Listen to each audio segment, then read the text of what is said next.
what does Mazu means to you?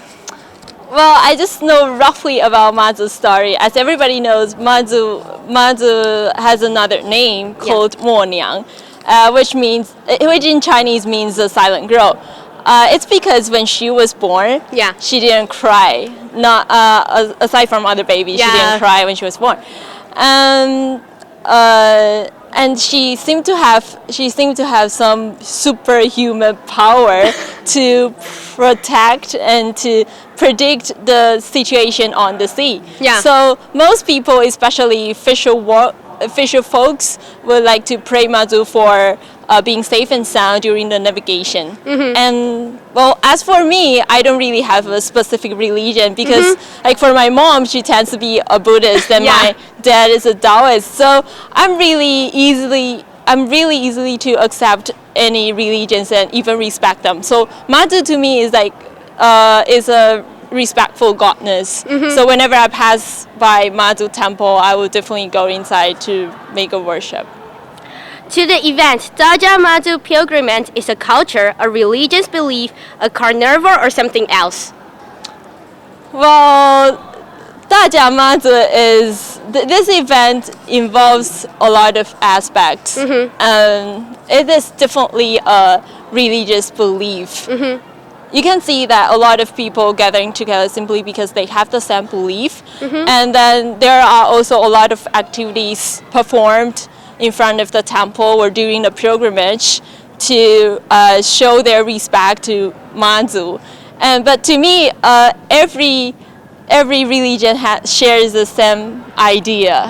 It's like they have some activities to show their respect to their god or goddess. But I think another important part is that through these activities, they kind of strengthen the cohesion within the society as well. And of course it involves some cultural elements. Like during the pilgrimage you can see local people. You can see how they wear, what they wear, and how they act, how they interact with people, etc. Okay. What's your anticipation of this trip? Well, I haven't really thought of anything that I should focus on during this trip because I think every tiny thing to me is worth experiencing. Because it's your first time? Yeah, this is my first time. So, but I have some, for example, I may want to see the performance in front of the temple. And maybe if I have time, I can walk a bit with a huge group of people. And also, and sample some delicious food in the form of bante. And then, if I have time, I would like to go under the, 饺子 in Chinese. And then, if possible, hopefully I can have some chance to talk to some worshippers. Because I think every one of them would have some stories behind, which has a strong bond with their families, involving some love and care with the family members. As an English teacher, how do you relate this event to English teaching? Well, I mean, one of the main purpose of learning English is to communicate with people. And I think this event is a really great opportunity for students to interact with foreigners. As everybody knows, Daja Mazu has already been viewed as the top 3 world religious event in the world. So I think students can have the chance to kind of introduce Taiwan and promote Taiwan in the way.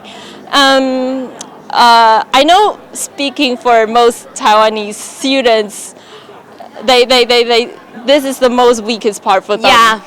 So before that, as a teacher, I think I can provide them some vocabulary related to Mazu and provide them some background knowledge and encourage the students to interact with the foreigners during the event, say either to interview them about why they are here, or to briefly introduce them about Mazu. I think through this, students will think both English and Mazu differently. Okay. Thank you. You're welcome. It's nice interviewing. Thank you.